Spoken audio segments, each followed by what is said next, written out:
Hello everyone, welcome back. In previous session, that is performance engineering case study 2.0, we were discussing about the performance issues with this particular API. When we tested the single user, we found response time was around 10 plus seconds. Then we did a code profile and understood that there were two areas causing the performance bottleneck. So one is on the logging. Basically, we are writing too much of log into the console, so which was not required. So that's one area. Another area was on the database. So in 2.1, performance engineering case study 2.1, so there we discussed in detail about how logging was impacting the overall performance, and we tried to see really logging was required. Then we found that so much of logging was not required. So unnecessarily we were writing too much of data into the console. Basically we commented it, and when we try to re-execute again after commenting the logging portion, so we observed some response time, observed improvement in the response time. So in this session, we'll see how database is causing the performance bottleneck. Okay, so now let us see how much is the response time. Okay, it is around, okay, second.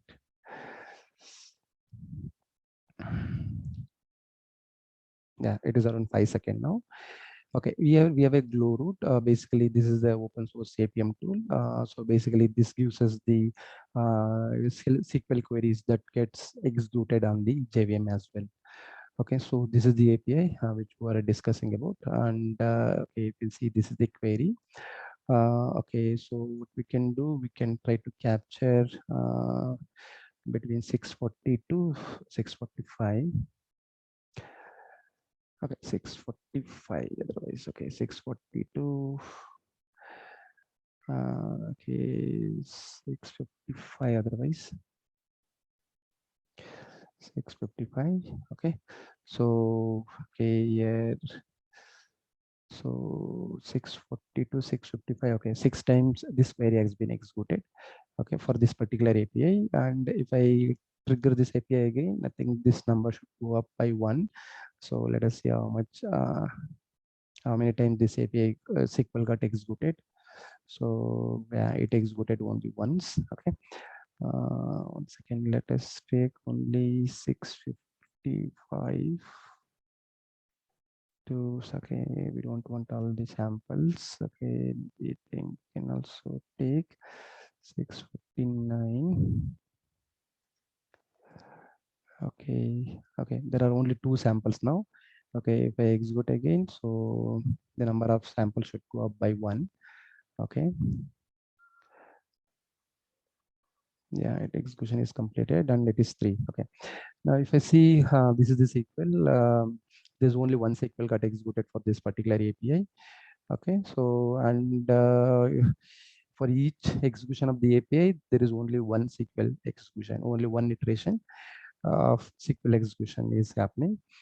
This is the average time. It takes around 1 second, and average rows is 6 lakh records. Okay, this is something bad. Okay, if you see the query, okay, basically here if you observe, so basically we are here trying to display the or show the details of a single city, but here if you see the SQL, in the SQL there is no where class. Basically we are doing a full table scan and we are trying to fetch all the details from the database, and then the application server we are trying to manipulate which record to send it to the client and all. So that is not a good practice. So that's one area. There is no point in reading all the records into the application server. But still point here is, if you see overall response time is around 5 seconds, and the SQL execution is only 1 second. Okay, so we need to understand where exactly it has spent remaining 4 seconds. Okay, for that we can go for a profiling. So we can make use of JVisual VM, so sampler. I think this we did it during the session 2.0. Okay, Now, basically, we can make use of sampler. Basically, sampler gives us the profiling snapshot for a given duration. Now, so we can do, okay, so we can start the CPU profiling. Okay, it start capturing the activities, and now we can repeat this API execution. Let us see how much time it took. Okay, it takes around 6 seconds. Now we can take the snapshot. Okay, so as we know, so we can go to hotspot. Say here, become.p is our record. So okay, it is find all product. Okay, if I go to call tree,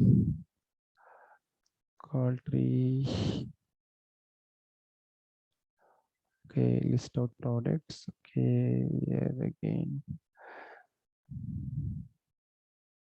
Okay, so again, this also says query execution time is around 1 second. Okay, if you see here, only around approximately 1 second has been spent in the query execution, and remaining time it has spent again within the Hibernate layer, but it should be related to the database. Okay, if you see here, get row, get instance. Okay, so all these activities are in the Hibernate layer. Okay, and it is related to the database. Okay. I think for this, I think we have to talk to the developers to see whether developers are DBAs. Okay, otherwise maybe once we fix this issue, okay, this issue, so if we fetch only a required number of records, maybe this issue also may be fixed in the background. Okay, so yeah. So that's all for this session. Thank you very much for watching this video. If you have any questions, please post your questions in the comment section.